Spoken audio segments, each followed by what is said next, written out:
Jim, Buddy McGirt never had a good solid left hook in this round. He may have thrown a few, but in the whole fight, very ineffective. Yeah. So that sort of closes the book on the subject of McGirt's left hand, right? It just isn't there and isn't likely to ever be the same. Seems that way to me. Not the one, certainly, that stopped Simon Brown for the welterweight championship. Same wet spot. Let's go. It's been there for the past 5 rounds. Let's go.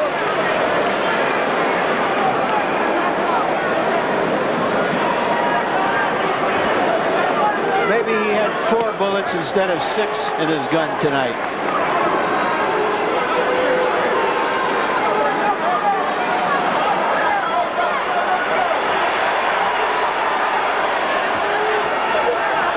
Two great technicians. Look at the way they both escape from the ropes. First one, then the other.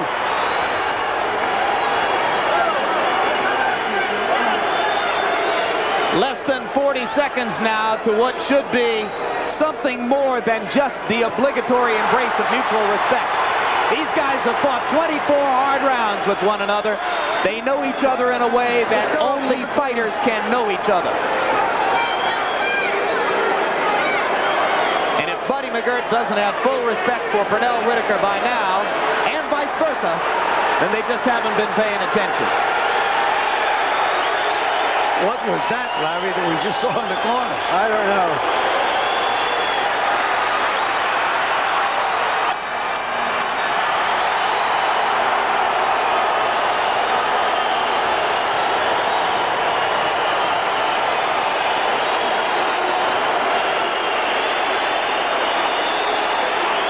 Folks, that was boxing at its best.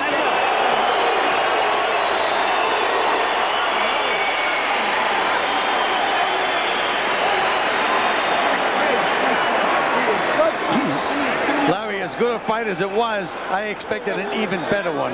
I'm a more competitive. I'm a little disappointed in Buddy McGirt's performance from the middle rounds on. So how much of it was subpar McGirt and how much of it was great Whitaker asserting his dominance? Well, Whitaker again changed his tactics. He showed Buddy that he was able to punch with him. As a matter of fact, anytime Buddy landed a solid punch, Whitaker would never let him get on top and come right back and land a couple of solid ones himself. All right, Harold Letterman, your final scorecard. Jim, absolutely one-sided. 10 rounds to 2, 118, 110, Pernell Whitaker. Jim, the only question in my mind is it possible for Pernell Whitaker to get less than 118 points in this fight? In other words, he couldn't have absolutely lost more than 2 rounds. If he gets 118 points, that means he only lost 2 rounds. And certainly, I just can't see him losing more than 2 at the very, very most. This was totally one-sided in the scoring. Pernell peppered him with the right jab all night, murdered him with the left hand, used that 24-foot ring. It was one-sided. Keep in mind, of course, that it's possible all 3 judges would have scored a 10-8 round for McGirt in the second when he got the knockdown, although, as you know, Harold Letterman said he would not have scored that 2-point round for McGirt because of the nature of that knockdown. And now let's go up to Michael Buffer for the official particulars on this decision.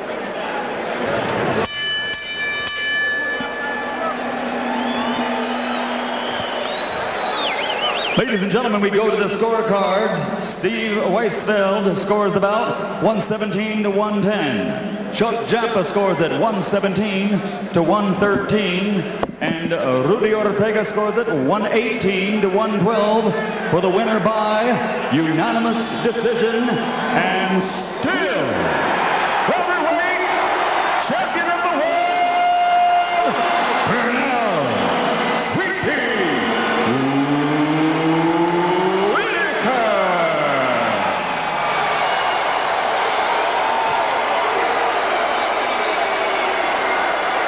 And a round of applause for Buddy McGirt. Let's give him a hand.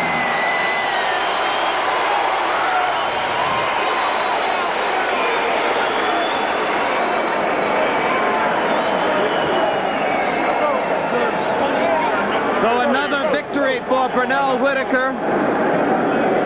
Final punch stat numbers show that tonight Whitaker was 330 for 816. In the first fight, 314 for 768. So he was even busier tonight, if not quite as accurate. McGirt Fairly similar numbers to the first fight, although his punch output went down so dramatically in the last 6 rounds of the bout that he winds up throwing more than 200 fewer punches here tonight than was the case in Madison Square Garden, and that's after the shoulder was surgically reconstructed. And very quickly, we'll look at jab numbers. Whitaker was the leader in that category as well, throwing and landing many more jabs tonight than did McGirt. You see that Buddy McGirt was about half as effective with the jab tonight as was the case March of '93 in Madison Square Garden. All around, a considerably more dominant performance by Whitaker, who stands by with Larry Merchant right now. Thank you, Jim. Pernell, congratulations. A hard night. You're knocked down in the 2nd round. What were your thoughts at the time? Oh, a little flash knock. You know, it wasn't really a knockdown. I just got caught off balance. And, but when, you know, it didn't bother me, but I figured I better get up. It must have annoyed you. What did it make you do? It just made me stay more aware, you know. And, come on, I still think I got the round, you know, or made it even. All right, tell us your impression of the fight that you gave, and was he as good as the first time, or were you just that much better? I'm sure he was in the best shape of this time around, but that's why they call me the best fighter pound for pound, because I always had to save our network. All right, you went toe-to-toe with him, you fought him inside. Tell us why do you think that surprised him? Well, you know, I don't know why I surprised him in it. You know, the first fight was sort of similar. But I just had a good jab tonight. I figured if we get off on the jab first. So the plan was to stick him with the right jab and see what happens. See what happens, and just have a good jab and just give him an offbeat jab. You know, and for all the young fighters that were watching, take that. You need to take that in the gym. The counter to that is usually a left hook. He didn't throw many of them. Do you think he just can't do that to you? I don't want to hear that because that sounds like another excuse coming up. He was fine. I just took the left hand away from him. You know, we're not going to give him no excuses this time. Well, you certainly didn't give him any excuses in the ring.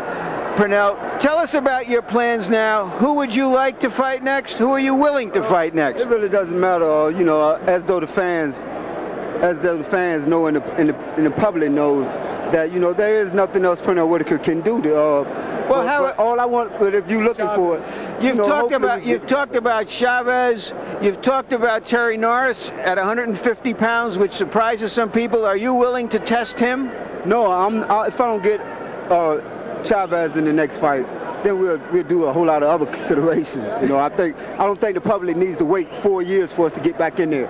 You know, catch two men while they're fresh. You know, so your priority is Chavez. The Hispanic public deserves to see it again, and the American people needs to see it again. Thank you. We were glad that we saw you again tonight, Pernell Whitaker, Jim, and Gil. All right, thanks very much, Larry Merchant. A brief discussion there of possible future opponents for Whitaker. Let's talk about 3 of them. Number 1, what he really wants is a rematch with Julio Cesar Chavez. Match Whitaker against Chavez for me at this time. I just think we're wasting our time.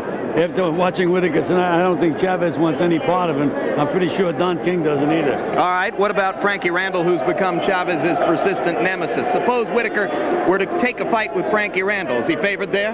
Absolutely.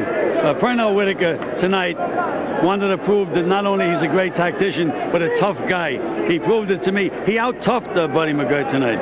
Any question in your mind Pernell's the best fighter pound for pound in the world? Well, again, I thought he was, but he proved it to me again.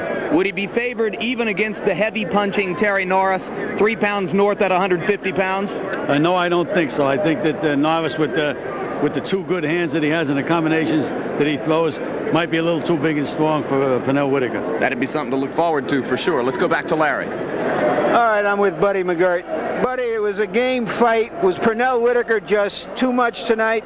He was the better man. You know, I take my hat off to him. You know, he did what he had to do to win, so, you know, he got it tonight.